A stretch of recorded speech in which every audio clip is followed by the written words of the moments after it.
Buying a home? Don't panic. Just listen to the rest of this podcast.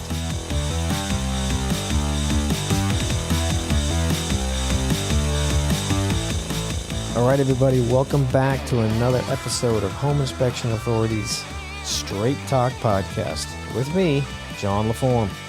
I'm a CREA certified home inspector from Los Angeles, California, and the topics we discuss on this podcast are about buying homes, selling homes, inspecting homes. So if you're a home inspector, home buyer, real estate professional, this podcast is definitely for you. I got to knock the dust off my mic. It's been quite a while since I did a podcast. So the first thing I want to say to everybody out there is happy belated New Year, because it's now, what, January 25th, 6th? 25th. 25th. Wow. And I'm sitting here with the one and only Michael Bell. Hey. What's going on, dude? Nothing much, man. How you doing? I'm good. Thanks for coming out. I hit you up about a month ago and asked you to be a guest on the show. One, because, you know, you're actually one of my clients.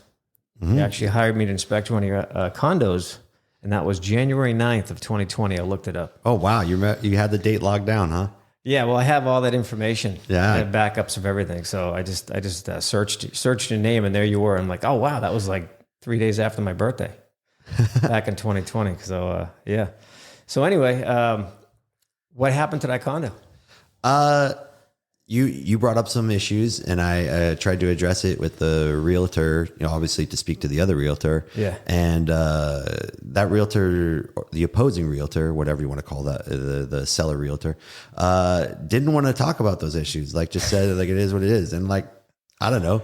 I mean, the condo was good. The price was good, but I don't know. It was a red flag for me. And usually where there's smoke, there's fire. And Yep. then we did check, I think, the insurance on that. And I think there had been 3 claims of like water damage in that condo. Oh, you know, I think I remember you telling me that now. Yeah. So I was just like, nah, I don't want to take a chance. Yeah, I found mold behind the water here. Yeah, you pointed it out to me. Yeah, and that HVAC system, I don't think anyone's touched that thing in centuries. Yeah, you know, it could have been just filtered, but man, it was bad, you know. But Yeah. like, and then I remember the stench from the restroom that you pointed out. Oh, that's right. Yeah. Now it's all coming back to me. Yeah. So like, I mean, I probably could have invested some money to put some work into it, but I wasn't sure really how much I was going to invest in at the time. I was just like, nah, you know, I'll pass. Yeah. I'll look for something else, you know. Right. And then COVID happened, and then, you know, everything changed, you know, so. Yeah. COVID hit, and my industry boomed. Yeah. Through it. It was absolutely insane for that entire year. So many people were calling. I'm like, what the fuck is going on here? This is crazy. Yeah, I was surprised too. Like, I was actually living in a place in Altadena at the time, and the landlord where I was living at, we had this deal. She's a friend of a friend of mine. We became good friends, and she was living in Hayward, California. Okay, but she owned the house, but she was married. She lived out there. She rented to me, you know, because I told her I take care of the house. I take care of all the maintenance and the utilities and everything like that. She didn't have to worry about it. So like, she gave me a good deal, and so we never signed a lease agreement. But the deal was, whenever she wanted to sell or move back, you know, she would just let me know, of course, and then, you know, I'd leave, you know. And that's when she hit me up, said she was going to sell the house because she was going to, you know, buy a bigger house she was having kids with her husband. Okay. So that's when I contacted you. I was like, maybe I should buy a place, you know, and, you know, do another one of those, live in it for a little bit, then rent it out and buy, you know, look for another place to buy. Yeah. But, that place that we checked out was, it wasn't giving that warm, fuzzy feeling that you get, you know, or like, let's take a chance on this one. Nah. All right, I got you. So you just passed on it. That's cool. I mean, it happens. Some people are just, they want a turnkey house. They just want to walk in and just, hey, it's all good to go. Let's do this. But, and then, you know, you do have a lot of sellers, and I'll be honest with you, it's really, the sellers typically just don't know what's going on with their houses. Yeah. But for a realtor to just go, oh, well, that's how it is. I mean, that's bullshit. Yeah. You know, that's just I don't know. Not a good realtor right there. Yeah. And I don't have a problem it doesn't have to be turnkey for me. Like I don't mind A little bit of work, especially if the you know, the dollars make sense with the deal or whatever, you know. Right. Some work I can do on my own, and then some work obviously I'll hire a contractor, but you know, with an understanding of what the market value of some of that work is. But you know, when I'm not sure what the price range is going to be on all that work, I was like, nah, I'll pass. You know. Yeah, I hear you. You know. Anyway, so have you bought anything else? I actually bought a few properties in Pennsylvania. So how'd you wind up doing that? I mean, why Pennsylvania? Why not Alaska? Well, you know what it was? Like I had been looking to buy another investment property, and then a friend of a friend, but it's someone I knew. Her name was Amy. What's her last name? I think Linvall. She owns a company called Investment Properties, and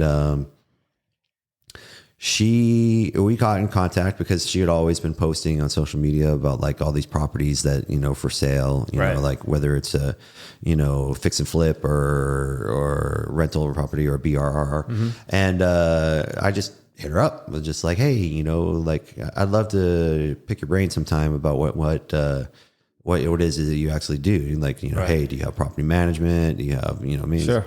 And it was like she has like an all-inclusive business, you know? I think her boyfriend, Brandon, and a few other people gave me some stuff. I checked it out, played with some numbers and stuff like that. I took a chance on that one, you know, after checking it out, and, they've been successful for me. You know. So you went out there and checked them out yourself in person? Mm-hmm. Okay. You didn't buy it sight unseen. No. You went out there and checked it out. Okay. Yeah. Oh, that's cool. Yeah. And, like I said, you know, good relationship. They've been taking care of me. You know, obviously being a property owner, investor from far away, you know, to where. Same here. Yeah. You know, it's, you have to have reliable people that can, you know, take care of any issues where you're gone. And, they've been that so far. That's good. It's hard to find a really good property management company. I have an awesome one in Nevada, and I just had a phone conversation with my property manager over there because I decided first of all, the house you're sitting in right now, I just bought this in November. Oh, wow. Good for you. Yeah, I just bought this. So that's why this is my first podcast of the new year because I've been a busy little beaver. So at the same time I was in the process of buying this, I started thinking, well, you know, maybe it's time to sell my Vegas property. I've had that thing since 2004. So, and it's done great for me, but I was just thinking, can I take advantage of this high dollar amount right now and really cash out on this thing? But I think I tried that a little bit too late. So what I did was my realtor said, hey, you know, maybe you should come down on the price. I said, nope, I don't need to come down on the price because I don't need to sell it. I just thought it'd be a good idea if I could get top dollar for it. And turns out I got an offer, but it was about $15,000 lower than what I was asking. And then it really was hitting me hard, like, you know, little guy sitting on my shoulder saying, don't sell it. Don't sell it. Don't sell it. So everybody I know that knows real estate, I'm like, hey, by the way, you know, what do you think? Don't sell it. Everyone's like, don't sell it. Yeah. So I told her, I said, you know what? I'm not going to let go of this. She goes, John, I don't blame you. I thought she would be pissed off because she went through all the process of getting it advertised and she had a photographer do some great photos. I said, look, I will totally reimburse you for your expenses. This is my decisions. You're doing a great job. And I said, another reason why I'm keeping this is because you guys do such a great job managing this property for me. It's been so painless dealing with you guys. And she was like, wow. I said, yeah, I'm serious. I mean, if I had a really hard time with a property management company and I probably would have just dumped it on that person that had made the offer. So anyways, I rejected that person's offer, took it off the market, and now we're going to get a renter in there. And I'll just be, you know, making double my mortgage again like I was. Yeah, exactly. So it's been a good positive cash flow investment for me for at least the past 6 years. Oh, good for you. So that's good stuff. That's what you want to get when you get that mortgage down low enough, and all of a sudden, you know, everything starts switching, and all of a sudden you're getting all this cash flow. It's like, it's sweet stuff. Well, that's my house in Santa Clarita right now. That's what it does for me. You know, good. Like I bought it in the end of '03, like right before it started climbing real big. And I thought about selling it in '06, like actually, and then, moving here to Burbank in an apartment. I was seeing someone at the time. She lived in Burbank, and I missed the boat. I didn't do it. Stuck it out. I didn't have one of those crazy mortgages that people had at that time. Right. I had a good 30-year fix, the traditional one. It all worked out, but then I got tired of commuting from Santa Clarita to places like West LA or Hollywood, where I was working at the time. When I was with Trader Joe's. So I decided to rent it out and then move closer. Yeah, people have mentioned to me in the past, why don't you move up that way, Santa Clarita and stuff. And I said, it's just not for me. It's just it's too far off the beaten path for me too, because there's a lot of stuff I like to do. Actually, here's the funny thing. Just before the pandemic hit, whatever you want to call it, just before that hit, I was renting in La Crescenta. Oh, really? The townhome I was renting. Now, this is the first house I've bought in 12 years. Oh, wow. I've been renting for 12 years. And I got to be honest with you, I loved it. Yeah. I got a chance to bounce around, check out different cities. Yeah. And you know what? Burbank was the spot. I had to buy here. So anyway, back when the pandemic hit, I had just decided, you know what? I want to get to Muay Thai classes faster. I want to get to more Muay Thai classes. I want to get to my guitar classes easier. Everything I do is right around Burbank. So I found a rental in Burbank. And then, bam, everything shut down. Muay Thai school disappeared. Still went to my guitar class, of course, which is literally, I can walk there in 2 minutes. Wow. It's right down the street. How long you been playing for? About 5 years. Oh, good for you. Yeah, I'm still a student. I struggle like hell, but it's fun. I did it to play AC/DC songs. Oh, Look, I'm a huge fan of AC/DC. So I just want to learn how to play AC/DC songs. Do I got to do this whole course? My teacher's like, yes. And I'm glad he did. I'm glad he made me do it, because now I'm a better guitarist. Yeah, my buddy who officiates, Mike Beltran, the one. Yeah. Well, he just had surgery, so he's out for a while. So he just bought a guitar and he's trying to learn himself. Oh, okay. Yeah, Eddie Bravo is the one that got him into it. It's nice. Hey, you got to learn. Yeah. So Eddie, yeah. Have you seen Eddie lately? Just randomly passing by at the airport, I think, sometime last year. I haven't done any of his. He does this thing, the Eddie Bravo Invitational and Combat Jiu-Jitsu. I worked a few of those shows, but I haven't seen him in a while. He hasn't been doing them as much in California. He's been doing it in either like Texas or Mexico or other places around the world. Well, let's let the listeners know. Those people who don't know who Michael is, tell them who you are. Well, my main job is with Boeing Aerospace. I work managing government property for them. But as a side job, I officiate combat sports, mainly refereeing and judging mixed martial arts, and then sometimes kickboxing and boxing as well. That's some cool shit. Now let's go down memory lane here. This is gonna be fun. Oh yeah. Okay. First of all, everybody listening, listen up. Mike and I met back in 2005 when Big John McCarthy's Ultimate Training Center opened. Mm-hmm. And, we didn't know each other. I just walked in. I didn't know anybody there. Lou Salcida is the one that kept telling me about it. And I was at John Jacques Machado's training, just mostly gi jiu-jitsu. But probably a year before that is when I really started getting this itch to learn a lot of no-gi. But he wasn't, John Jacques School wasn't really doing that. He just didn't, it was very rare if anybody was doing it, like, oh, hey, those guys are going no-gi. But it was like once every 3 months. It just wasn't an ongoing thing. And I started thinking, wow, I wouldn't mind getting into that. And then some of his students, one that comes to mind is Ben. Guy was a brutal man, young guy. He had a wrestling background, and he would ankle pick me so quick. And I'm like, well, dude, why do I keep winding up on my back with you? He goes, I just keep ankle picking you. I didn't even realize what he was doing. He just did it so well, I didn't know anything about it, but then he started teaching me that stuff. I'm like, oh, this wrestling shit's cool. So I wanted to get more into wrestling. Oh, wait a second, Ben. Younger kid. He's an LAPD cop now, I believe. Is he? I want to say I met, if it's the same one. What, did he train at the Lions Den in San Diego? Yeah, I think he did some MMA fights too. Yeah. I ran into that guy at CSUN at a frat party. No way. Back in the day, yeah. Like, people were saying, "Oh yeah, hey Mike, this guy right over here, he does jiu-jitsu as well too. He does with the lines in." I'm like, "What?" And we started rapping. Of course, like when you see another jiu-jitsu guy, especially in like the early 2000s, you guys nerd out together and start talking about stuff. Nerd out, exactly. And years later, I think he came to Dunn's class, and he said he was training at John Jock's. I think it's the same guy. It's got to be. Dark black hair. Yeah. Just aggressive looking features. Like he was great shape. Yeah, he was ripped. Yeah. That's him, dude. Gorilla strength. He was so fucking strong. Oh yeah. He would just trash everybody.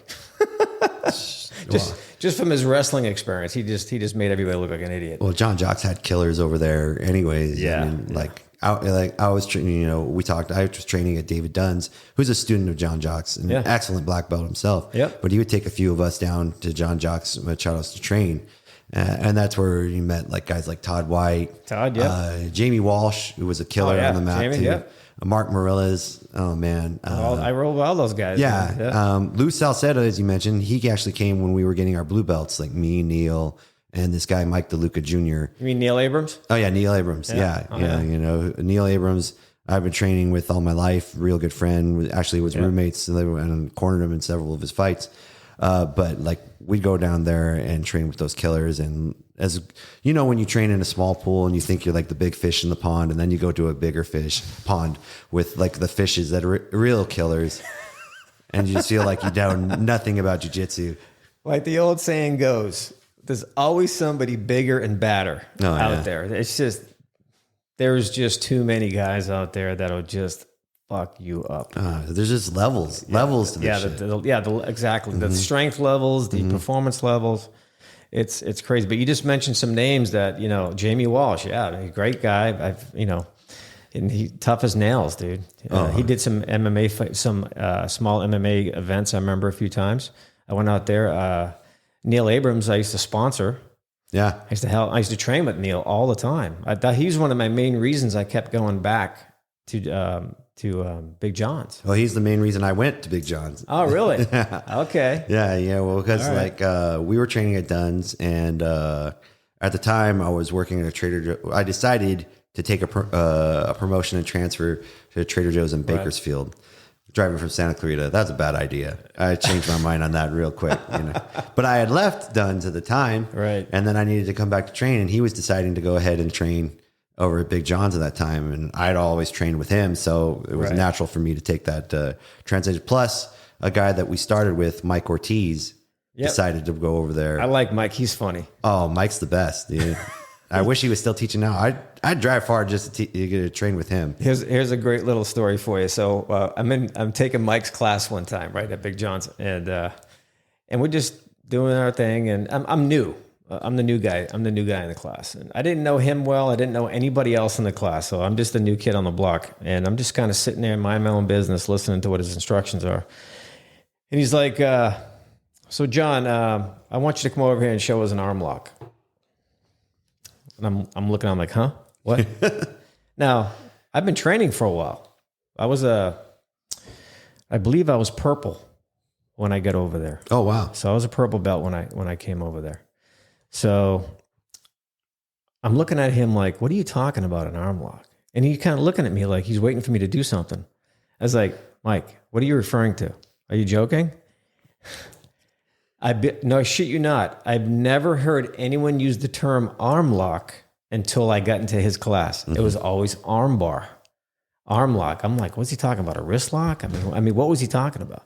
And we just had the biggest laugh about it because I just never heard the term before. I just never heard anybody put it that way. Coming from John Jock's, it was pretty funny stuff. That's a Hickson Gracie term right there for it. Okay. Yeah. Which is where he came from, So I remember that, and we both had a good laugh about it later. But anyway, when you and I met there, I can't remember rolling with you. We only rolled a few times. I think our schedules were different. Yeah, we would train a lot, but I do remember rolling with you because I remember your strength surprised me. Because we were always used to rolling with bigger guys, so I think we were always used to bigger strengths. So when we rolled with someone like our size, we thought like, he'll go easy. Yeah, he'll go easy. And then all of a sudden I'm like, man, this guy's stronger than I thought right here. Like I feel that underhook and it's a lot tighter than I think it should be. I'm going to have to work the pummel inside. I don't remember that, but I'm glad you did. Yeah, That's a good little history right there. Yeah. And so let's see, what other classes? And then Shoji was there teaching. What's funny with Shoji, he would put, on certain nights, he would put us in the padded room. Oh, yeah. And we'd just go at it. Back when they had like the 2 separate padded rooms, like I remember we trained a bunch, like I think Ortiz brought like 15, 16 people in there. Right. And like you could see the sweat like dripping from like the ceiling, the condensation and everything just coming down. It was so hot in there, dude. Yeah. And we were going with like guys like Christian Bello. Man. You know. Me and Christian used to battle. I don't think he and I ever tapped each other. We would constantly be in stalemates. Every time we rolled, we would just both went at it like crazy. Moving. And we just, okay, that's it. Next. Oh, he's an athlete, dude. Yeah. Like, I mean, he had a motor on him. Like if you had cardio issues, he was going to beat you just with that alone. Yes. There was Troy, Adrian. Troy. He was the judo black belt that Ortiz had that was real good over there. He actually, I think he's a manager at Cheesecake Factory at the one in Santa Clarita. But I'm not sure I know who that is. I don't remember the name. I don't know if you remember Antoine. That sounds familiar. A big guy. Real big dude. I think he trains with Christian right now. And then, do you remember the cop, Greg Woolridge? That trained Ortiz's big dude, like big bald head, but no, I don't remember him. And then of course, Neil. Neil. Neil's great. Mm-hmm. I got to give him a phone call. I haven't talked to him in so long. We message each other all the time. He always sends me like funny, funny DMs of just simple messaging. I inspected his house. Oh yeah, years ago, I inspected his house. I inspected 2 of Dave Dunn's houses already. Oh wow. A handful of other jiu-jitsu guys from the past have called me, and it's a compliment. These guys all know me for years, and everyone's, hey John, yeah, come on over. I'm like, if I ever got a compliment, it's always been from people I know from my circles of being in the mixed martial arts world and stuff like that. It's a great compliment. So thank you for, reaching out to me. That was cool. Oh, absolutely. Yeah. And I like the rest. I was thinking about it after it happened a few times. Like, you know what? That made me feel good. People I know directly, hey, let's give John a shot. You know what I mean? So. It kind of ties in together. If you take pride in doing something like jiu-jitsu and wanting to be good at it, you probably take pride in other things as well. Mm-hmm. And, the trust that is needed for me to hire someone that I'm going to trust with helping giving me advice to help make a big, huge business decision, or not a business, a life decision for a lot of people. Financial decision. That's a big one. So there's a lot of factors involved. Alan Joban, right? Yeah. I inspected his house too. Oh, I see Alan a lot. When we work at the UFCs, he's usually doing the desk in the back. Yeah. We met just through his realtor who's hired me in the past. So I had no idea I was going to Alan's house. And I'm like, hey, what's the client's name? And I'm writing it all down, logging it into my software. Didn't hit me at all. And then I show up and I'm like, wait a second, Alan, that name sounds familiar. And then he showed up. I was like, no way, dude. I got a picture of me and him standing up. Oh man. I mean, he fought here a lot in the local circuit before he made it big, like if you were local around here, you knew him and his buddy, Eddie Jackson, because they were both training out of Legends back in the day when that gym was around. I think when I went to Eddie's place a few times, 10th Planet, when I went over there a few times, I think I might've seen him in there. Yeah, he was an Eddie student. I think I might have seen him in there a few times rolling, or somewhere else. I saw him just doing some drills and stuff, and then I think that was a place downtown. I can't remember the name of it. It was like right downtown, and like. Was that the Tap Out Gym back in the day? I can't remember the name of it, man. It was quite a while ago. But anyway, so yeah, I haven't seen Eddie. I haven't seen Joe in years since he moved. I used to be neighbors, me and Joe Rogan. Oh yeah, over in Bell Canyon. Oh, you lived out there too? Yeah, I lived a few blocks from him, and he actually wound up giving me all of his perimeter property fencing.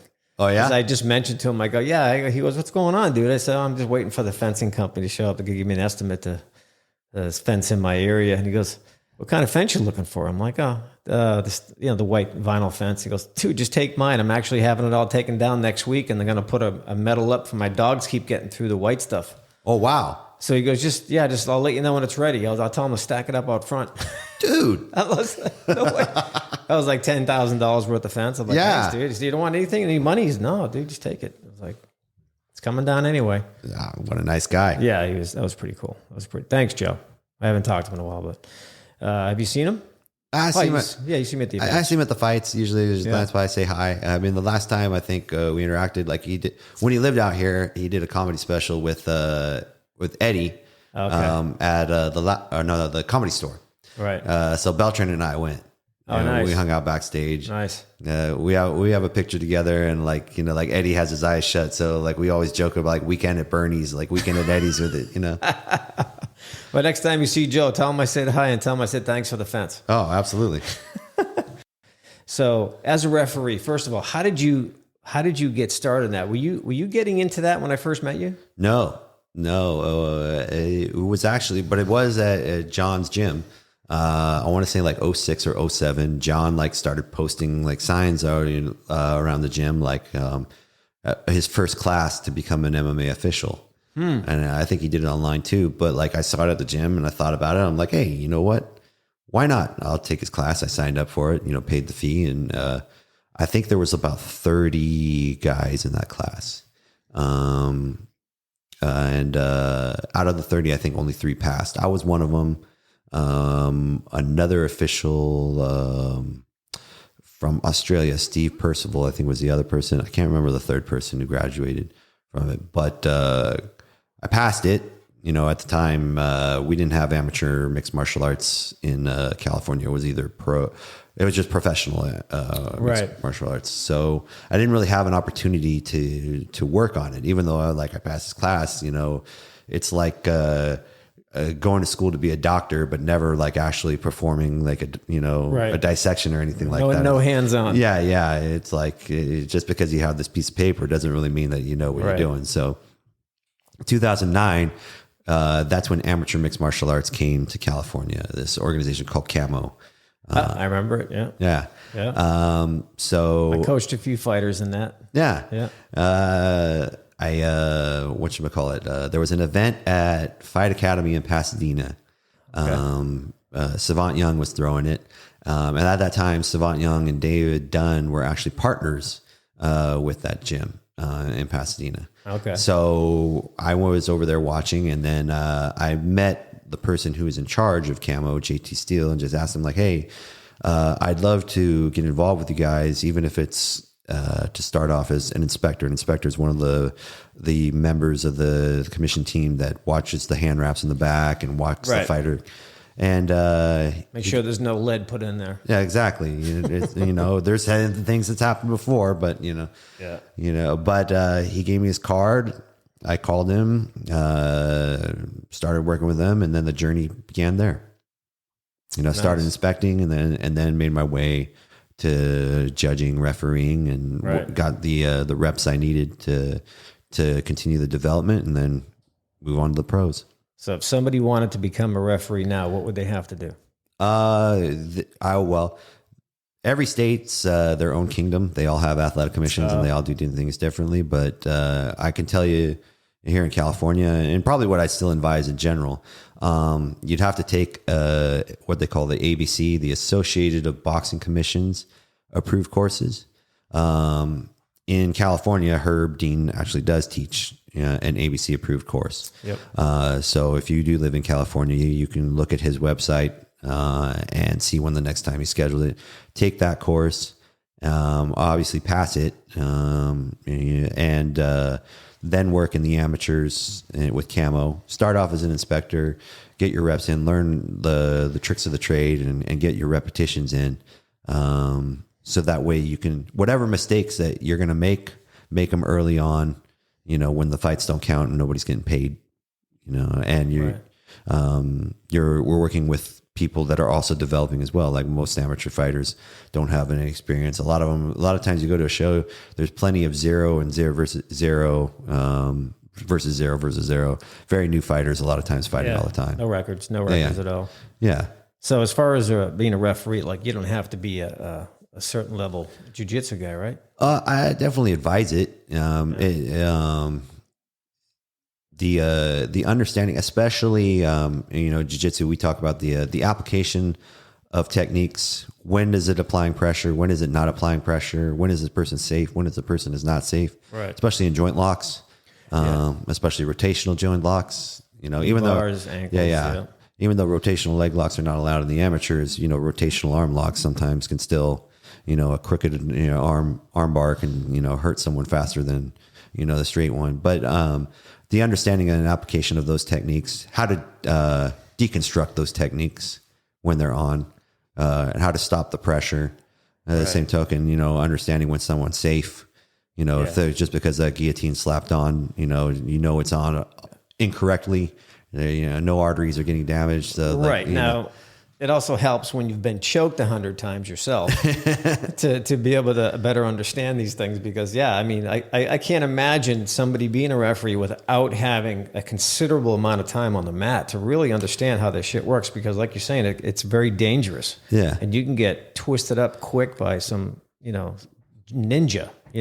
Refereeing for sure. I would definitely. Yeah, it doesn't necessarily have to be, jiu-jitsu. It could be catch wrestling. It could be some other, but understanding those techniques, the mechanics of those techniques, how they work and how they are stopped. Yeah. That's a good point. It's a good tip for everybody out there. So that's pretty interesting stuff. So have you ever had a bad incident? Like, maybe you called a fight or judged a fight and then some fighter just like corners you somewhere. Hey man, what the fuck? Anything like that? Anything weird like that? Luckily, not too much. There's been some where there's questions afterwards, especially in the amateurs. In the beginning, it was a lot of, how would I say, as a new, because camo was kind of new. So their best practices and weren't necessarily put together yet, Right. So obviously you could, send an appeal for whatever fight if you thought it was wrongly just. But some of the areas that we were in, when we were doing fights, weren't necessarily what we would say it was a good crowd. So one example I got, I think we were at the Normandy Casino in Gardena. Oh. So it was a little rough area. Yeah. And there was a main event and the guy lost. He did one of those little quick taps where no one could see it, but I could see it and then other people around the cage could see it. So I called it and I stopped the fight and he disputed that he tapped, whatever. We're getting ready to leave and I put my backpack on and all I hear is this thump, thump, at the back of my backpack. So I thought someone was tapping it. No, they weren't tapping it. It was beer bottles coming my way. Oh shit. Yeah. Whoa, dude. Yeah. Full beer bottles or empty? Oh no, full beer bottles, dude. Luckily, I had the backpack on. It got a little wet, but I was wondering, wow, man, why does that feel like someone really pushed it hard? But there was nobody behind me, and then I looked. I'm like, oh crap, that's why, because it was carpet, so I didn't hear the clash of the brake, or whatever. Right. You're lucky you didn't get hit in the head with. Yeah, luckily I had my backpack on, But it was one of those where they realized afterwards, okay, everything, if they're going to serve liquor, they got to pour everything into a plastic cup, so that way, So that's how that law started. Yeah, well, at least it did for that one, So was anybody else there that witnessed that? Or yeah. Oh, really? Mm-hmm. And no one tried to come after you? They just kind of... No, I think it was just, you hear the stories of how it happens in Mexico a lot, in boxing matches, and I think there was a UFC where a fight got ended with an eye poke and it was the main event and all of a sudden stuff was being thrown into the cage. Yeah, look, I don't agree with alcohol in certain sports events. Even the baseball games. Any kind of sports related stuff. You hear people getting killed and getting in fights, and just because they're so drunk and stupid, falling down the stairs. I'm all for having a beer, but I just think that's not the environment to have a beer in, because some people take that passion of their team or their fighter and just go crazy with it, man. They take it to another level. They do. It's fucking crazy. I just don't get that. But I love sports. I love watching my fighters, but But actually, I got to admit, I got a little upset with a few football games lately. I'm watching TV. I looked at my wife. I go, you know what? I need to step away because these guys are screwing up so bad, man. They just lost it. Like the recent game with the Chargers. I was just like, dude. They were like right there. They just started making mistake after mistake after. I'm like, oh, come on, stop. And then they got ass handed to them. We were working the UFC in Vegas, so Ron McCarthy and I, John's son, were looking at the updates, and I think it was like 27-0, like before the half ended, where we were just like, oh man, this is great. It's it 27-28, something like that. And then like slowly, surely, it's getting down. The show ends. We get done. We go to a restaurant. We're watching the game, and then we see that they're about to score to tie the game. And I used to have season tickets to the Chargers when they were in San Diego. Right. I'm an Eagles fan, but I would go down there like once or twice a year to watch the game and enjoy it. Sell most of them, but I developed a following for the Chargers, but they've broken our hearts a few times, over the years, with teams that we think are going to do well. But that collapse right there was so bad. I'm actually surprised the coach kept his job. I'm not one of those to call on for cutting people's heads off or anything like that. But man, that was such an epic fail. Yeah. That's crazy. Another question I had for you regarding the refereeing and stuff like that. Have you done any big fights, or are you like I guess my question is, how does that work? I know you mentioned a few other referees' names. I've been doing it for a long time. Big John was one of the big guys. Is he still active with? Nah, he retired from officiating, and now he does commentating for Bellator. Okay. Yeah. Right on. The big names: Herb Dean, Mark Goddard, Mike Beltran, Jason Herzog. Yeah, I met Mike before. Yeah, I haven't met Herzog before, and Dean. I do believe I met Dean before through a friend of mine who actually knows him. Yeah, actually knows him. So how does that work? How do you guys? How does it happen that this guy gets this fight, this guy gets that fight? How does it work? It gets assigned from whoever's regulating the fight or the show, the event at that time. Most of the time in the States, every state's got an athletic commission. Nevada. Oh, so they decide who does that. Yeah. Nevada. So it's not the UFC that decides that. No, UFC does not decide that. Interesting. I didn't know that. Yeah. Okay. For the most part, anything in the States, the UFC the athletic commissions are regulating. If they go somewhere out of the country, and they don't have a regulatory body, maybe a certain place in Europe or whatever, or Abu Dhabi, when they were doing the fights in Abu Dhabi, like the UFC will self-regulate. Okay. And then they'll assign which officials get what, their director of regulatory affairs, that department over there will determine who's going to be working the fights. But for the most part, anywhere else in the States, we've got regulatory bodies. If we're doing a UFC in the state of Florida, the Florida Athletic Commission will assign those officials. Right. Another question for you, just because I don't know. Mm-hmm. What's the whole process of the fighter? The fighter gets the fight, gets picked for the fight with the organization, and what kind of steps does he have to follow through to get into the cage? Whether it be medical testing first, and then stepping in and showing up to the event, and then you guys have to go in the back room. You have group meetings for the fighters, right? Is that what the referees? You know what? I think in the smaller shows, like the ones that we've done together, a lot of times they'll just have all the fighters and corners, chief seconds, grouped together and give the rules meetings to all of them. Right. In the bigger shows, a lot of times, because let's say the UFC. The first 4 fighters will show up on transportation at a certain time, and then the next 4 fighters will show up at transportation. So the referees have to give their meetings individually for those fighters a lot of times at separate times. That's why they'll usually have 4 or 5 referees on a UFC, because the referee will have to work one fight, and then in between there, that referee will have to go find his or her fighters and go ahead and give those rules meetings to those fighters. Got it. Okay. At that time. Okay, so each one just takes care of their fighters. Yeah. Typically for the bigger promotion. Now, sometimes maybe something works out to where that referee is not going to be able to make it, and they'll probably ask. Sometimes a good practice is to ask the other referee, maybe if it's he or her is free, to just go ahead and see if they can talk to the fighter and explain the rules and explain the bout conduct that they're going to expect. Right.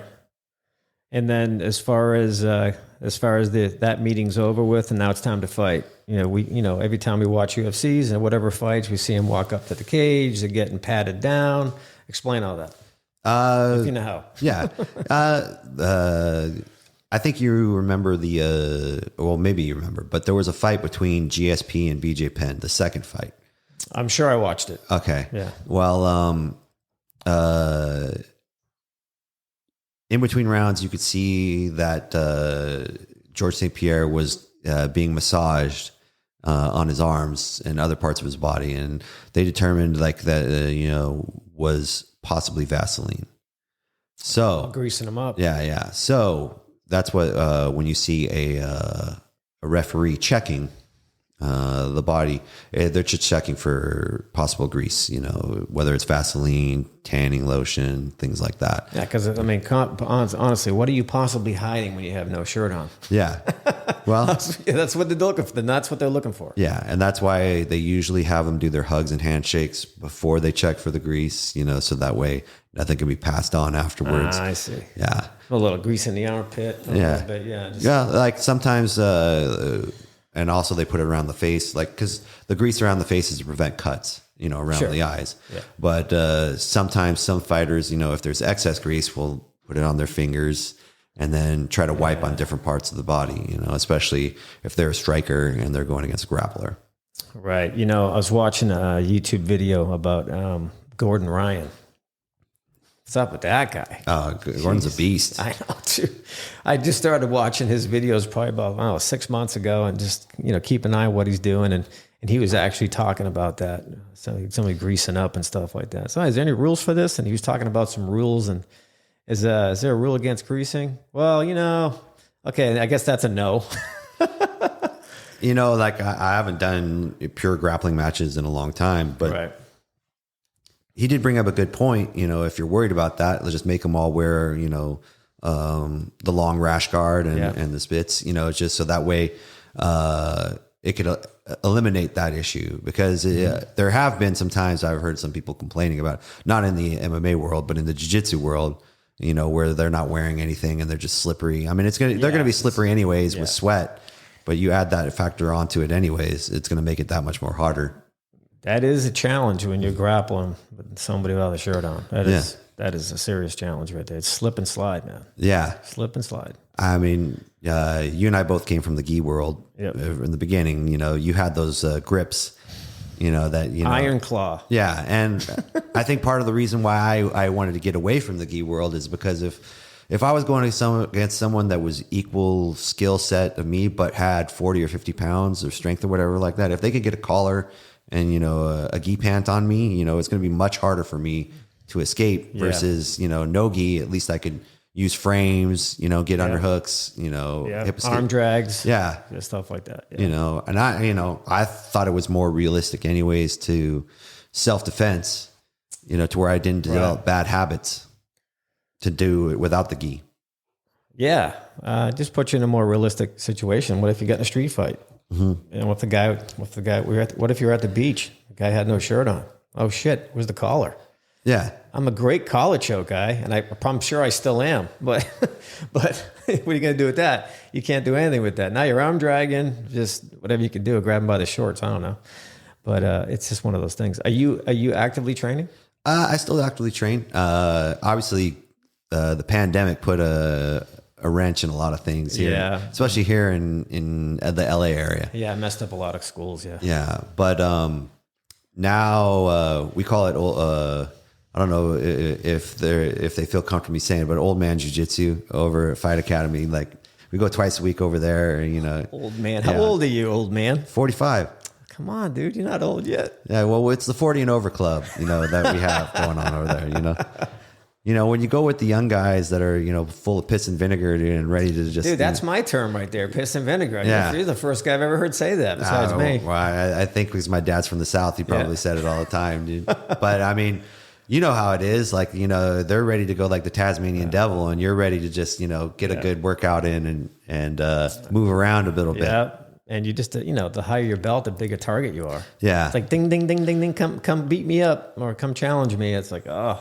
and at a certain point, like the joints don't recover as fast as they used to. No, and that's why I stopped rolling. I had to stop rolling. Oh, you stopped? Well, I was going to go back a little bit, back to Big John's when I was training there. I was working out with Neil all the time, helping him get ready for his fights, rolling with him, doing our conditioning, doing the kipping chin-ups. Dude, I had a rotator tear. See, I was scared of those from doing that. Yeah, well, I stopped doing them after that, that's for sure. So anyway, it wasn't like a split happened. It wasn't like I was wrestling and then something happened. I happened to invite a friend to come out and check out the facility and come roll with us because he was thinking about doing it. And he and I were just messing around on the mat, and I had him in side control, and I wasn't even putting pressure. I'm just kind of showing him stuff. And all of a sudden, my arm just started getting really like weird. I'm like, whoa, what's going on? Started getting numb, my whole arm from my shoulder all the way down to my fucking hand. I'm like, whoa. I said, hang on, dude, I got to stop for a second. He goes, what's up? I said, I don't know. So I get up and I go change. And as I'm noticing, as minutes go by, my arm just starts feeling worse and worse. So we went to eat afterwards, me, him, and a couple other people. I went like this when I got to the restaurant. I had to pick up my arm and put it on the table. Oh, but I wasn't in pain. That was the weird thing. I wasn't in pain, but my arm went numb. I'm like, what the fuck? So I just got right into a doctor right away. He referred me to a surgeon, and my understanding was it was one of the best surgeons in LA. So I went right to him, and he said, look, he goes, you got a rotator tear. We did the MRIs, we did all that stuff. You got a rotator tear, and it looks like one of your bicep tendons is starting to come off. Oh, geez. It's starting to separate. So I was like, okay. He goes, so do you still want to be an athlete? I said, fuck yeah. He goes, you don't have to do anything. You don't have to do surgery. You'll start getting your strength back. I said, no, I need to keep rolling. Because back then I was full speed ahead with grappling, Yeah. I was like, no, I can't just stop doing stuff. I've been an athlete for a long time. I said, he goes, okay, we could do your surgery and then you'll be up and running in about 8 months. I'm like, okay. So we did the surgery, worked out good. Of course, I didn't rehab it enough as I should have, but most people don't. Yeah. And I started having some after effects because my areas of my shoulder started getting weak. And it turned out after years of trying to figure it out, it was my rear delts were so weak, everything else was overcompensating. Yep. And I continuously had problems. I finally figured that out. And then about a year ago, I got back into weightlifting to strengthen my rear delts, which I've done. And it's changed everything on this side of my body now. And now I'm full into weightlifting. Now I'm just like hitting the weights hard like I used to when I was in my 20s. Crazy. See, I've been off the weights for a little bit, the same, almost similar to what you're going through right here. I actually partially tore my rotator cuff grappling. I got caught in a burrata plata, which is like the heel hook for shoulders, and I'd say I didn't know what happened. I was like, oh, that feels weird. And then the next day I tried to put a shirt on and that wasn't happening. Like I had to duck my body down to get it on and everything. Yeah. And then I got diagnosed with a partial tear, but I didn't get surgery. Like I just rehabbed it. And then I kind of worked around it, and the same kind of thing. Like I never really, rehabbed it or took care of it. I did some massage therapy and physical therapy and stuff like that to get rid of the scar tissue. Right. But, rewind to last year, I was getting into weightlifting pretty good. But one time doing bench press, all of a sudden I'm like, ow, that felt like a twinge, and I talked to the doctor. Too heavy? I guess so. I was feeling pretty confident, and then going for, lower reps, on my last set, if I could get 4 to 6 reps on, whatever it was, 225 at the time or something like that. And, go to the doctor and check it out, and same thing, get an MRI. And they're like, oh yeah, it's a partial tear, again. And he's just like, have you ever had this before? I'm like, yeah. And he's just like, did you ever fix it completely? And I'm like, well, I think I did. What does that mean? Yeah. Can you explain? Yeah. He's telling me yeah, the space of it right now, it's a pretty good partial tear, wow. So it either happened slowly over time or you never fixed it 100%. Wow, okay. And it got a little bit bigger. And he's like, it didn't tear completely. Right.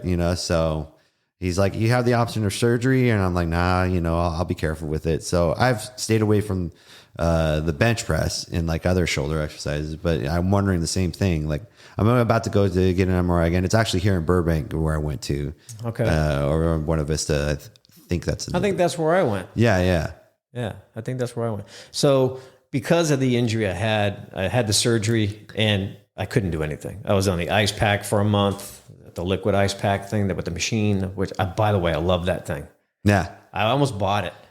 Really? This is really cool. But that was like the old days of icing, and nowadays you got ice baths. Everyone's doing ice baths. You know what I mean? Man. Have you done that yet? I would like to. I would like to get one for the backyard. Yeah. I'm a little nervous about it though.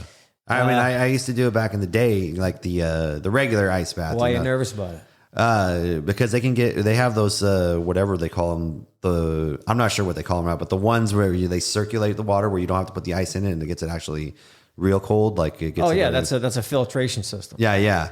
Like they can get those down to like what, 30, 20 degrees. Yeah. 30, I think 32 is the number. 32 or 34, 32? Something like that. Yeah. Something like that. Yeah. Like we'd jump in the trash can back in the day with the ice, in high school. You can do that still. Yeah. But I mean, that was cold itself right there. Yeah. But they're saying it helps with recovery, and that's what I'm after. I'm 58 now. Yeah. So it's like, I train hard. Yeah. You did back then, dude. I still train hard because I only have one speed, and that is go. And I'm just doing Muay Thai now. I'm just doing kickboxing, and I really like, because I never took the time to learn it. So the past couple of years, I really just try to focus on that. And I stopped rolling completely because I don't want to get injured again. I have a pec tear from one of John Jock's guys right here. Ooh. And that sucked. And that put me out for a while. And that was the last time I rolled at John Jacques. I was like, you know what? Enough. I got to stop doing this. I was getting into the age where I was getting injured too much. So that thing bruised up on you pretty good. Yeah. What's that? It bruised up on you pretty good. It did. Yeah. It did. So now I got a funny looking chest over here, and I'm still able to bench. I can't bench a lot of weight, but I can still bench them. It's slowly getting better. But understand, I stopped the whole time I was doing just mixed martial arts from 2001 to 3-4 years ago when I stopped rolling. I didn't lift any weights. I wasn't doing any bench pressing. I haven't done bench pressing since before that. So it was like, it's kind of like a shock to your body going back to it, because I'm telling you, when I started lifting weights again, dude, everything hurt. Yeah. Dude, I'm not even fucking around, dude. Everything hurt. My shoulders, my triceps. I'm like, everything hurt, but I kept going and coming back. I kept going back to the gym. I got to get past this. I got to get past it. And it's kind of like everything had to wake up again. And then I started feeling good again. Like, okay, now I'm feeling better, and I can do a little more weight, and I don't feel so sore afterward. But I want to try the ice baths to see if that's going to help me. To help me a lot. This past Saturday, I went up to Camarillo to Roy Corona's Muay Thai. He's got a great class, and I used to train with them over here in North Hollywood. And I hadn't been there. I haven't seen him in like a year and a half or so. So I said, let me just take a Saturday and go up there. We did an hour class of drills and training, and then we did an hour of sparring, and we were going at it. And I'm like, I get home, and I'm just like, everything's just like tightening up, and it's like, fuck. I wish I could get past that, but I don't think I can at the age I'm at now. I think it's just going to be a normal thing. Mm-hmm. But the next day, I'm just me again, But it's just the recovery part. I'm just hoping that the ice bath will kind of speed that along a little bit. Well, a lot of people swear by it. Yeah. A lot of people swear by it. Yeah, there's a lot of people ripping people off with those things too. Yeah, I'm sure. $10,000 for a metal tub with a box around it. Come on, guys. Yeah. You don't have to pay that much. Oh, some people will, that have the money to spend it like that. Yeah. So, but anyway, that's what I would like to do. But anyways, back to the injury. That's why I stopped going to Big John's, because I had all that recovery time. So I had to just cancel my membership. And then I was away from there for so long. It took so long to get that thing healed. So many months went by. And then I started going to Todd Nathanson's jiu-jitsu over in Chatsworth, because at the time I was living in Chatsworth. I said, Todd, do you mind if I come in and just roll with one arm for a while? When I felt I was at that point that I could do that. So I put the gi on, and I would just stick my arm in my belt, just trying to get back into shape. Yeah. And then before you know it, I was able to use my arm again and kind of just went that route. And But that was back in, that injury was back in like 2010. Yeah. Yeah, right around there. So, but I learned a lot from Big John's place. I met a lot of great guys. My wrestling just, bam, it changed my whole jiu-jitsu game. When I learned to really how to wrestle, that really helped my jiu-jitsu game big time. Yeah, it was a great facility. In hindsight, like even though I went there a lot, I wish I took better advantage of it. With like all the resources it had over there. I had wrestling, boxing, kickboxing, MMA, jiu-jitsu, of course. Great weight facility, and I felt I did take advantage of it, but I felt like, well, I don't know. We all look in hindsight at certain things, but I felt like if I'd have focused more time on it, my development would have been even further along. What was there a Muay Thai? Was there a kickboxing class in there? I don't remember that. Well, Shoji. Was he doing that? Yeah, he was teaching some kickboxing.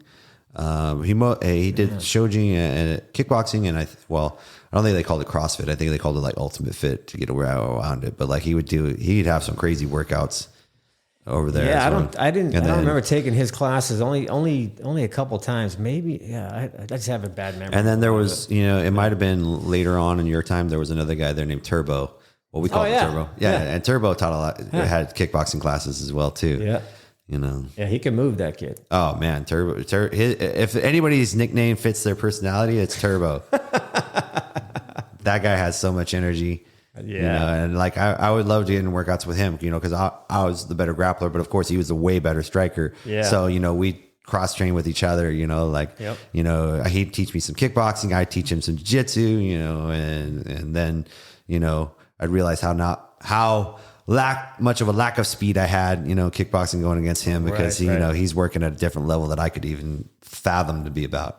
Yeah. And I did so much grappling all those years, and with no striking, no kickbox, nothing.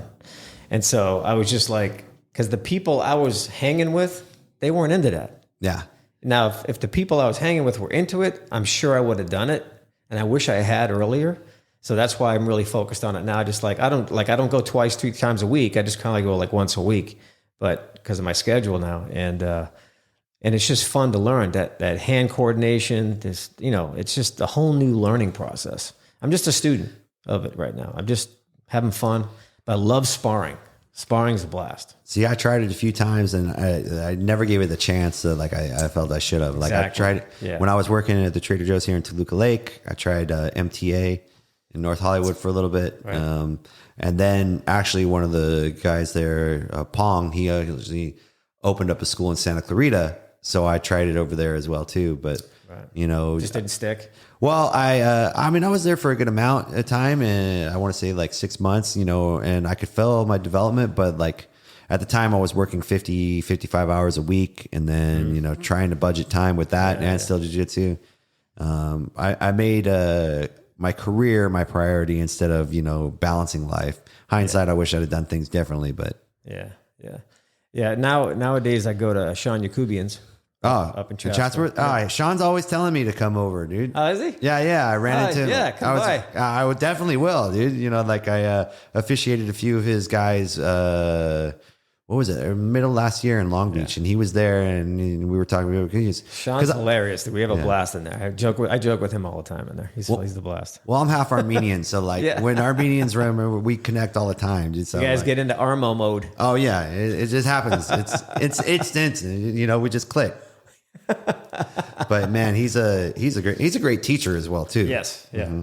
He's got Lewis. Well, Lewis was teaching over there. Now mostly Caesar teaches the classes I take, and there's a few. Sometimes Pete Cunningham comes by. Pete, right? Yeah, Sugarfoot.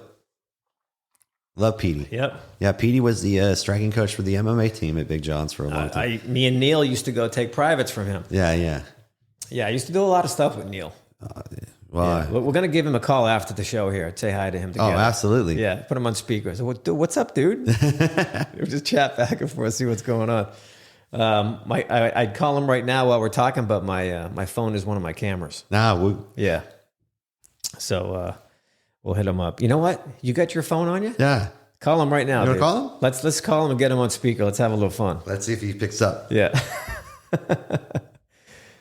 Is he still in the working in the hospital? No. Oh no, that's right. No, he went to. He's with DWP. That's right. That's right. I forgot. Yeah. Hold on. It's been a while since I called him too, so he's gonna be like, "What the?" He just might answer.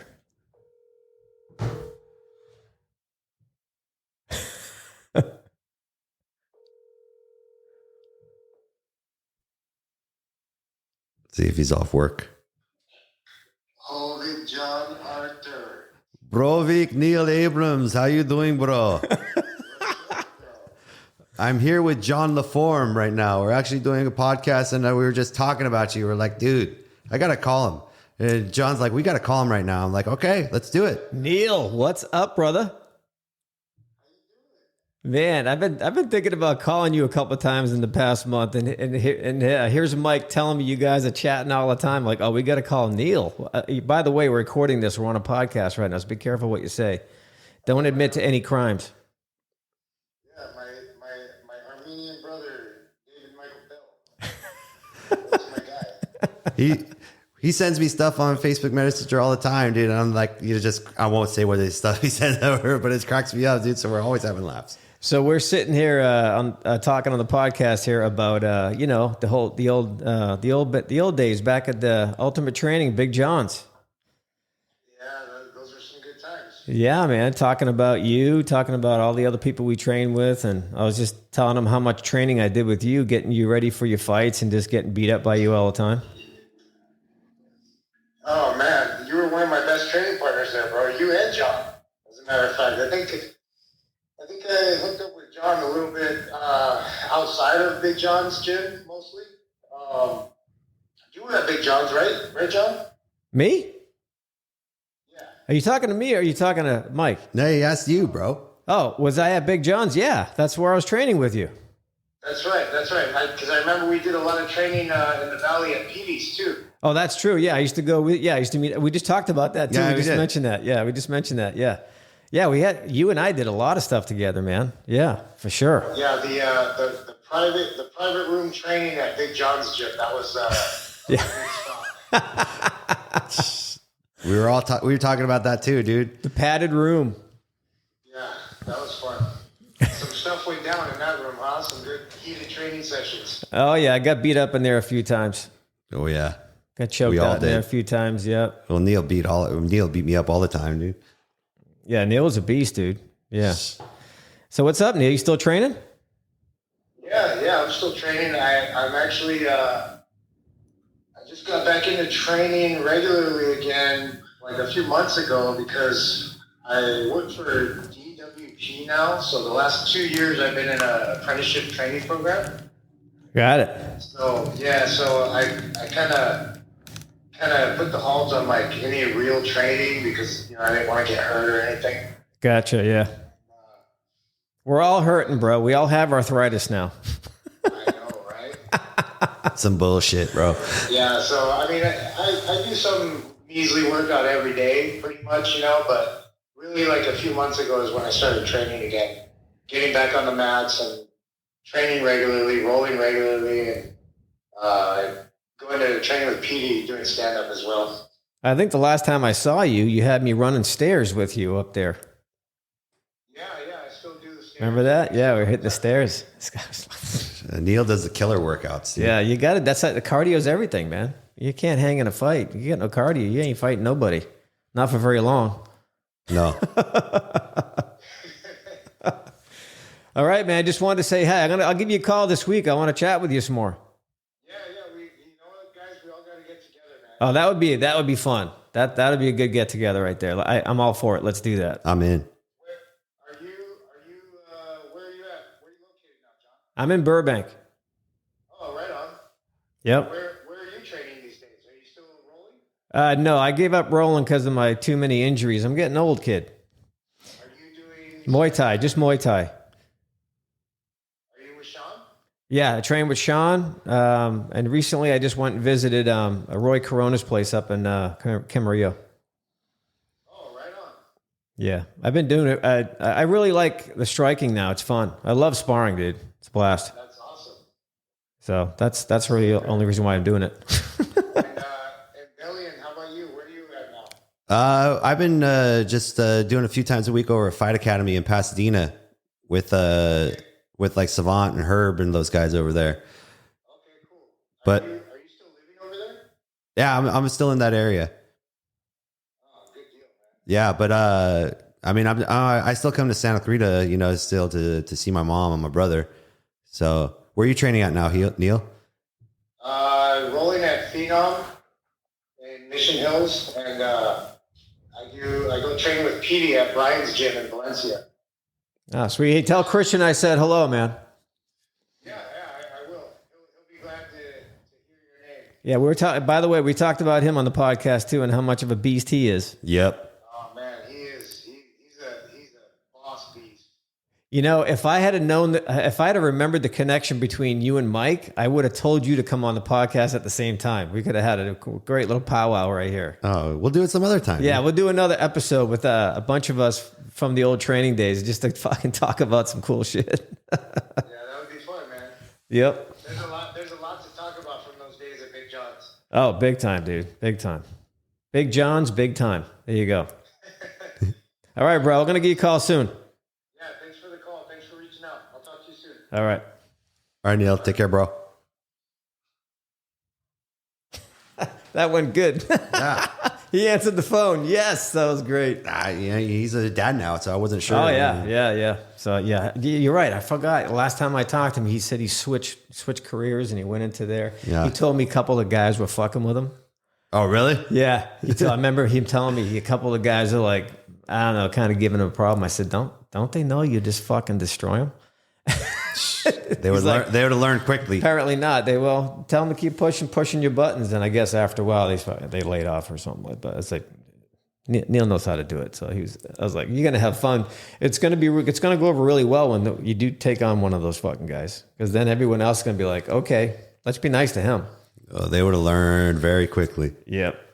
He would have learned very quickly. Absolutely. So you got any more horror stories about your refereeing and stuff like that? Anything interesting? I mean, you've seen some gruesome injuries. Yeah. Not necessarily the fights that I've worked, but I've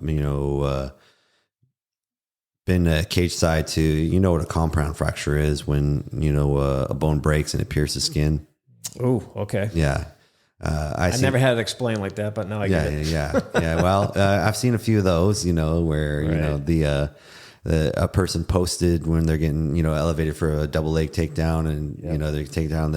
Your natural reaction is to put your arm down, and Sure. and then of course it broke, but it broke to the point where the forearm broke, and then all of a sudden you could see the bone shard. Wow. So that was pretty nasty. And then That's kind of like snowboarding. You fall down. They say just tuck in and roll. Don't put your hand down. it's like judo. They tell you to break fall, and put your arms out, not to slap the mat, not to post on the mat. Right. Gravity will always win, especially when you have weight throwing with it. Yeah. I think on TV you hear the sounds of when someone checks a kick, and the shin breaks. Yeah. Anderson Silva had that bad one. Well, when you're live for it, it's even worse. It sounds like when a baseball bat, a wooden bat cracks. Yeah. And it's a horrible sound to hear. Yeah, that's got to be pretty crazy. I went to both of the McGregor Diaz fights. I was there at ringside for those. And, were you? Yeah, and my friend George, he just has a lot of connections. He's a big gambler, so he has a lot of connections. So he got his tickets, and we had some good seats and stuff. I lost my voice screaming. Oh man, we were good stuff. I didn't work it. I worked the fight before it, but Khabib versus Conor, that fight. That I watched at the comfort of a bar here in Burbank. Okay, well, like the second round, like Khabib is on top of him, like right on the fence, right near us, and you could hear Khabib saying, "Let's talk now. Come on, let's talk," as he's punching him, and he's just trying to kill him, dude. He's like throwing everything at it. Yeah. Like you could see like the anger, and it wasn't just like, "Hey, I'm trying to win this." Like I'm trying to hurt this dude.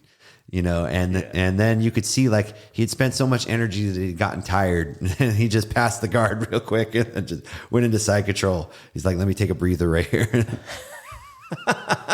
Were you working that fight? No, I wasn't working that fight, Okay. but I was, in my off seat, right near the table. So it happened like right in front of me to where I could hear him saying, let's talk now as he's punching him. Oh, that's great.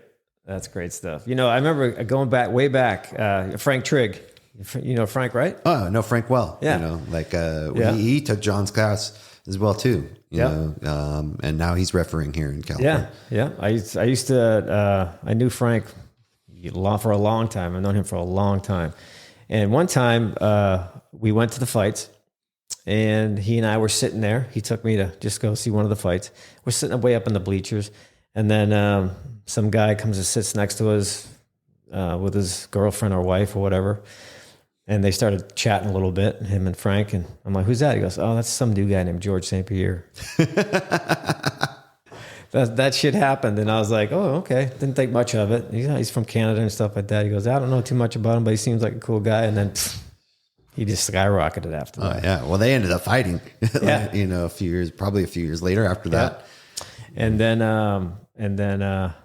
another thing about George, I was at a hockey game. And I'm just waiting for my friend to come out of the bathroom. And fucking George comes wobbling by on fucking crutches. Oh, wow. I'm like, George, is that you?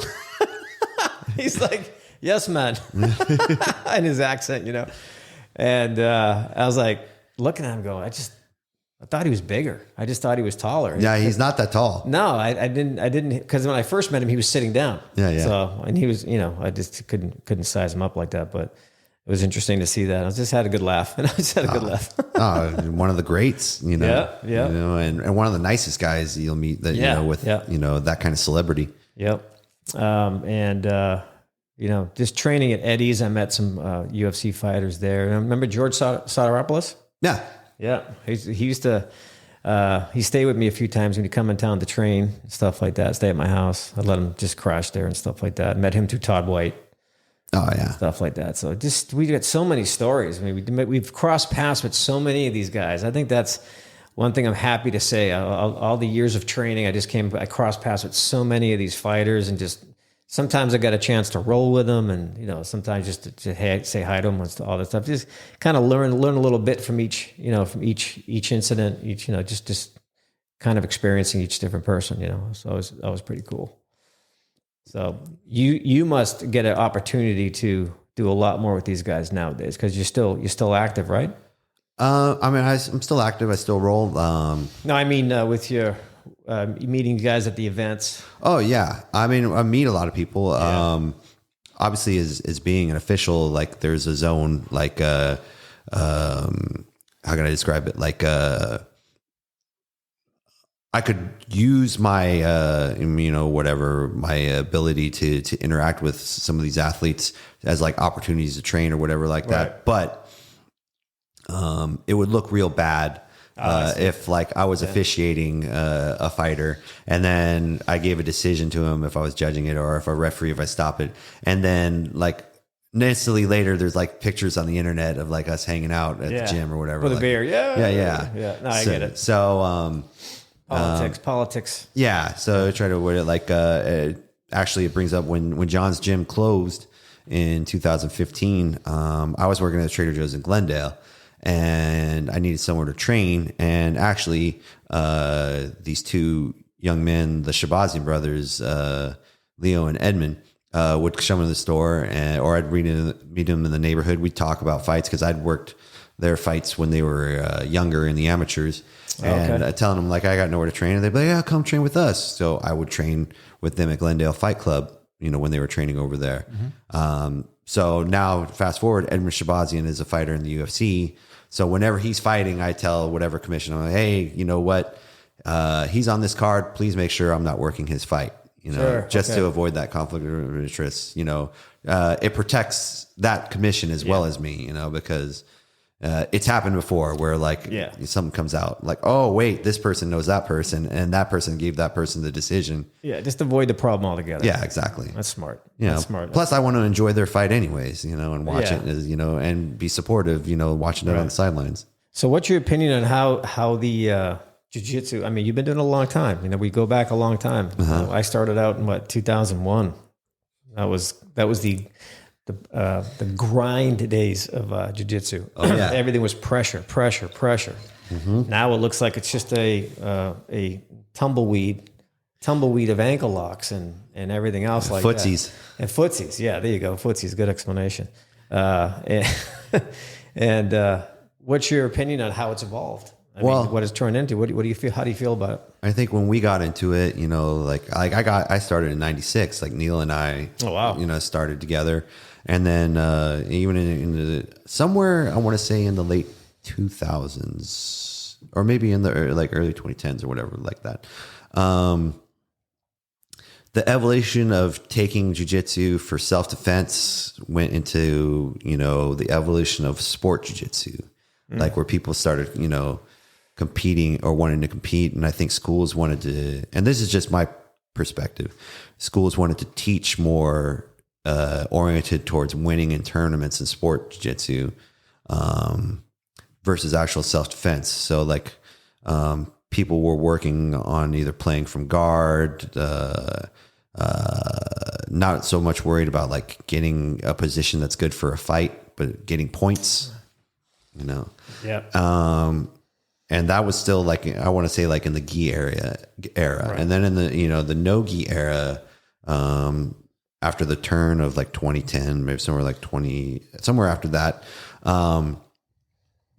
sport jiu-jitsu wise for no gi, it's a lot easier, for certain body types to just sit on their back and play leg locks versus actually working to get past the legs and get into a dominant position, and more power to some people. Some people don't have whatever you want to say if they don't feel they're athletically inclined to work that hard to get into that position, or it's easier to for some people to use techniques there's some actually good people off their back that can use it to sweep to get on top, Damian Maya or Marcelo Garcia, but this era right now we're in, there's a lot more leg locks involved, and some of it's good, and then some of it I feel it's not my flavor, exactly how I would put it. It's not my flavor either. Yeah, I don't like watching it. It doesn't do anything for me at all. I think going a little back, some of what you were just saying, commenting on that was you kind of hit it right on the head. It's some guys would just like this pull guard, try arm bars from their back all day long on the mat. And I started evolving from that early on. And I'm like, I don't like this being on my back thing. What if I was in a real fight? I started thinking that way, It's just realistic thinking, what if I was in a real fight? Would I really want to be on my back and let this guy be on top of me swinging? Yeah. So it started clicking in my head early on. I'd rather be more of a control from the top. And sure, I can submit people from the top. I can get arm bars from the top. I can put someone in a triangle from the top, set it up, then roll on my back. At that point, I already got them trapped. So there was a lot of things that I kind of liked. And I'm like, you know what? I'd like to that's what started getting my gears moving, turning and trying to get more into no gi to get more experience with that. Because with the gi on, it was just a lot of the pushing and pulling. And like I said, I wanted to get into no-gi, and that's why I wound up at Big John's. Yeah. So, and I was never good at ankle locks. I'm never good at knee bars. Just wasn't there for me. I was good at really good at side control, keeping people down if I needed to, wrestling wise, and getting all that going. Setting up arm bars from there, setting up chokes. Stuff like that. That's what I was good at. I had a few good moves. I didn't have a ton of good moves, but back in the day, that's all that mattered. Yeah. You only needed 2 or 3, maybe 2. 2 was fine. And you could just keep catching people in the same 2 moves until they really figured you out. Well, even the greats nowadays, they're not doing a whole, smorgasbord. Moves. It's basic moves, but it's not necessarily basic principles. They're so good at the fundamentals, and they've been putting, those years and repetitions of it to do it better than, how most of us can do it. And I still think the fundamentals is what makes the greats great. They're so good at the fundamentals. They don't get beat by the fundamentals. Yeah. Even someone like Gordon, he slows the game down. He's not a scramble. Not at all. Jiu-jitsu guy. He makes you compete at his speed, and puts you in positions that he wants to put you in. Yeah. I mean, I've watched his videos and I'm pretty like, it's like, wow, he's just in control of everything the whole time. I love his tutorials and his breakdowns, and him and Danny here, like the whole team, like out of like all the YouTube videos, or whatever you want to consider the era. I remember in the era where Black Belt Magazine sold, tape instructionals of jiu-jitsu. Yeah. But like, fortunate now in this era, like if you're, in anything, but in jiu-jitsu, like if you wanted to learn details, you could just look up on the internet and there's several, great instructionals. But I will say the Danaher / Ryan instructionals are very good at developing systems and reasons and mechanics and everything that even if your body type isn't like the long arm, strongly, whatever, it works. Yeah, talking about body types, I mean, that does play a big role in the sport. And I've had some people disagree with me on that in the past. And I'm just like, well, first of all, you're a big guy. You don't know what it's like to be somebody my size. I'm a small guy. I'm lucky if I'm 5'6". Right now, I'm probably 160. Most of the years I was rolling at like 148. Yeah. I used to walk around pretty much like around 150. Maybe 152 if I ate an extra steak that week, something like that. So I'm a small guy. My legs ain't that long. My arms ain't that long. So if I go up against a guy who's got a wide body, wide shoulders, thick in the midsection, really hard for me to pull triangles. Yeah, 100%. It's some certain chokes you couldn't get. Collar chokes all day long. Doesn't matter how big you are. Those are coming.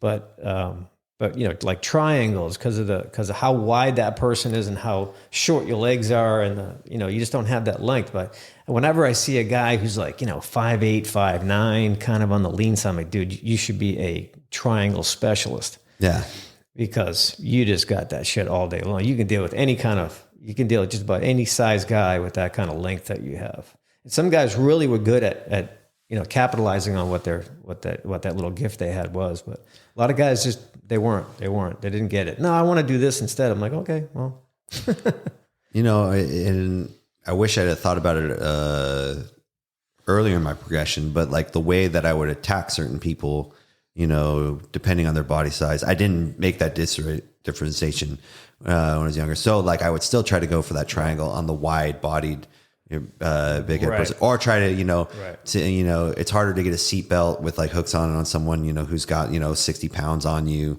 and then still trying to go that rear naked choke when they got a thick neck that's like this instead of like switching it up to go for something different, like arm bar, or guillotine chokes, well, when I got their heads down, like I didn't make that thought process part of my process when it was right. Yeah, that's kind of what I developed. I just started thinking that way. Like, if I'm going to go with this guy, I got to, first of all, keep him off of me. He's too big. Yeah. Number one, got to keep him off of me, always. Two, just get him inside control and wear him out. When he starts getting a little tired, he's going to give you that arm, or he's going to give you that collar choke, or whatever he's going to give you. Or you just roll him sideways and do it that way. But that's kind of what I had to do. Yeah. Because of my size. I wasn't that big. And there was a lot of small guys there, but there was mostly big guys. Yeah, mostly, especially where we were training at Big John's, there was a lot of big guys in there. Yeah, that we rolled with. Yeah, but that's how you learn. Yeah, deal with adversity. Absolutely, you got to fail.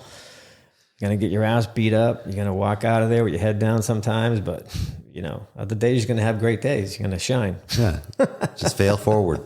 Yeah, there you go. Fail forward. And then, the women that are in the sport now, I just think that's awesome. I love watching the girl fights.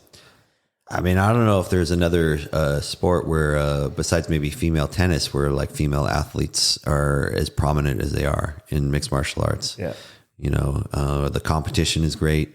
Some of the skill sets in those girls is just amazing, mind blowing. Yeah. It's like, I'm like, damn, I'm impressed. Yeah. Well, I mean, like Big John's, I don't know if you remember Felicia O. Yeah, of course. I mean, technique wise. Do you talk to Felicia still? I still talk to Felicia. She works for the athletic commission. Tell her I said hi and say, hey, Felicia, do you remember a knee assisted choke? that mention my name. She'll probably have a good laugh about that. Yeah, she's actually starting to judge now. She's going to be a judge. Nice, yeah. nice. But she's awesome. Yeah. I mean, technique wise, like it's hard to argue that there was anybody with better technique over at Big John's than her. Like, you know, she'd be going with the guys. And obviously, if you're 200 pounds, you could use strength on her. But if you were around her weight size and like you were going with her, you're going to have to play chess, a hard game of chess with her because her technique was great. Yeah.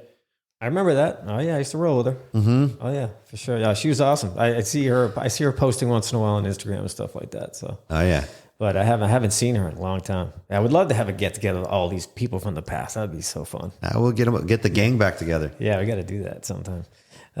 So then, like I said, the girl fights. You got any good memories from any of those? You might have reffed or anything? Well, I mean, like I think the best fight I probably worked was probably a female fight. It was Wiley Zhang versus Joanna in Jacek. So, that was one of the closest fights I probably ever worked, you know, a bang, bang fight. I remember when Cyborg and Nunez fought. And I remember when Nunez caught Cyborg and like she dropped down to the knee. It was here at the forum, and like probably the loudest I've heard the forum just go like, oh, you know, like the shock, you know, like, you know, because Cyborg had been on a run for like 10 years. Yeah. Hard to beat. Yeah.